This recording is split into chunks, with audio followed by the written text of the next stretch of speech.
الحمدللہ رب العالمین والصلاة والسلام علی سید المرسلین وعلی آلہ وصحبہ اجمعین۔ ہمارے آج کے پروگرام میں پہلا خط موصول ہوا ہے چمن سے نصیر احمد کاکڑ صاحب کا۔ وہ یہ کہتے ہیں کہ یورپ والوں سے مشابہت کے کیا ضوابط ہیں اور ہمیں ان سے مشابہت کے بارے میں کیا کہا گیا ہے۔ اس کے بارے میں عرض یہ ہے کہ سیدنا ابن عمر رضی اللہ عنہ بیان کرتے ہیں کہ رسول اللہ صلی اللہ علیہ وسلم نے فرمایا ہے کہ جس نے بھی کسی قوم سے مشابہت اختیار کی وہ انہی میں سے ہے۔ اور اس کے بارے میں لکھتے ہیں علماء، یعنی ظاہر میں ان کی شکل و صورت اختیار کرے، ان جیسا لباس پہنے اور لباس پہننے اور بعض افعال میں ان کے طریقے پر چلے۔ اور ملا علی قاری کہتے ہیں کہ جو شخص لباس وغیرہ میں اپنے آپ کو ان کے مشابہ بنا دے، یا فاسق و فاجر قسم کے لوگوں کی ہو یا دوسرے لوگوں کو اچھے لوگوں کی مشابہت کرے، تو یہ ایک اچھی بات ہے جو نیک علماء ہیں۔ اور امام نے تیمیہ بھی فرماتے ہیں کہ امام محمد وغیرہ نے اس حدیث سے استدلال کیا ہے کہ اس حدیث سے کم از کم چیز کفار سے مشابہت کی حرمت ثابت ہوتی ہے، جیسے کہ رسول کریم صلی اللہ علیہ وسلم کے فرمان میں ہے کہ تم میں سے جو نے اپنا دوست بنائے تو وہ انہی میں سے ہے۔ اور اسی لیے سیدنا ابن عمر رضی اللہ عنہ کے قول جیسے ہی انہوں نے یہ فرمایا کہ جس نے مشرکوں کو زمین میں گھر بنایا، ان کے نیروز اور مہرجان تہوار منائے، ان سے مشابہت اختیار کیا تک کہ مر گیا، تو اسے روز قیامت انہی کے ساتھ اٹھایا جائے گا۔ اور ابن عمر یہ بھی فرماتے ہیں کہ نبی کریم صلی اللہ علیہ وسلم نے اعاجم سے مشابہت اختیار کرنے سے منع کیا ہے،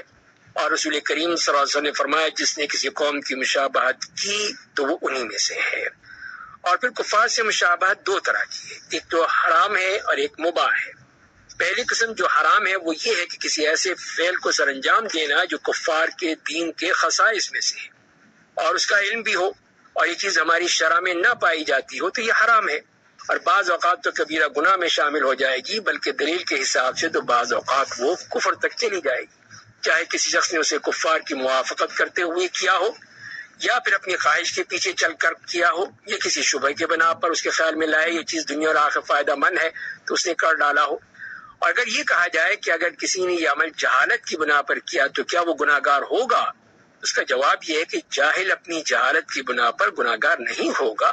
لیکن اسے تعلیم دی جائے گی، بتایا جائے گا، اگر پھر بھی وہ اصرار کرے تو وہ گناہ گار ہوگا۔ اور دوسری قسم ہے جو جائز ہے، یہ ایسا فعل سر انجام دینا ہے جو اصل میں کفار سے ماخوذ نہیں ہے، لیکن کفار بھی وہ عمل کرتے ہیں تو اس میں ممنوع مشابہت نہیں ہے، لیکن ہو سکتا ہے اس میں مخالفت کی منفعت فوت ہو رہی ہو۔ تو اہل کتاب کے ساتھ دینی امور میں مشابہت کچھ شروط کے ساتھ مباح ہے۔ پہلی بات تو یہ ہے کہ وہ عمل ان کی عادات اور شعار میں شامل نہ ہوتا ہو جس سے ان کی کفار کی پہچان ہوتی ہو، یہ کہ وہ عمل اور امر ان کی شریعت سے نہ ہو اور اس کا ان کی شریعت میں ہونے کا کوئی ثقہ نقل ثابت نہیں کر سکتا ہو۔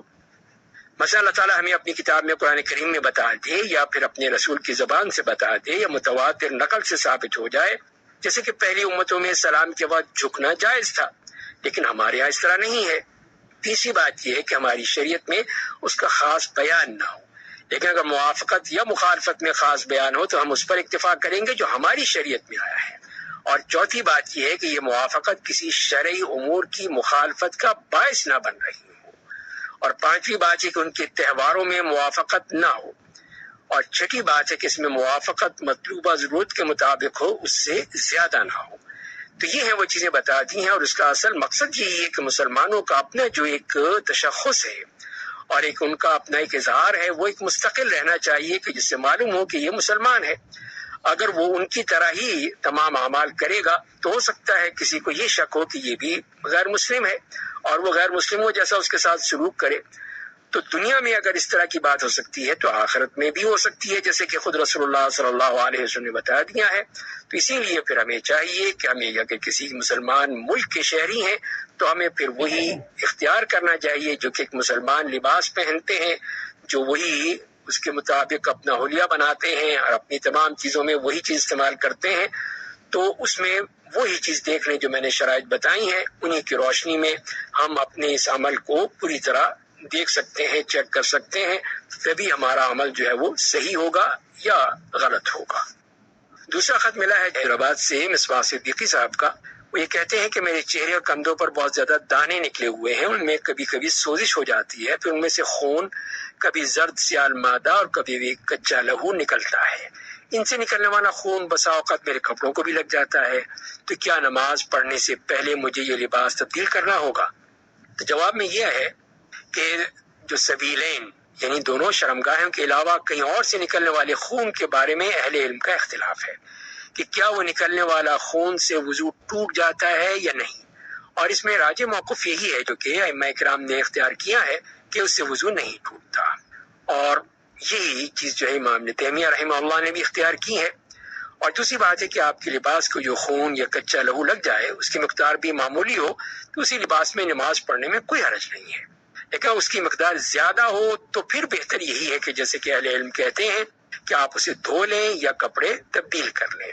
تو اس لیے کہ یہ بعض کہنے والے یہ بھی کہتے ہیں کہ شرمگاہوں کے علاوہ باقی جسم سے جو نکلتا ہے خون وہ پاک ہوتا ہے، نجس نہیں ہوتا،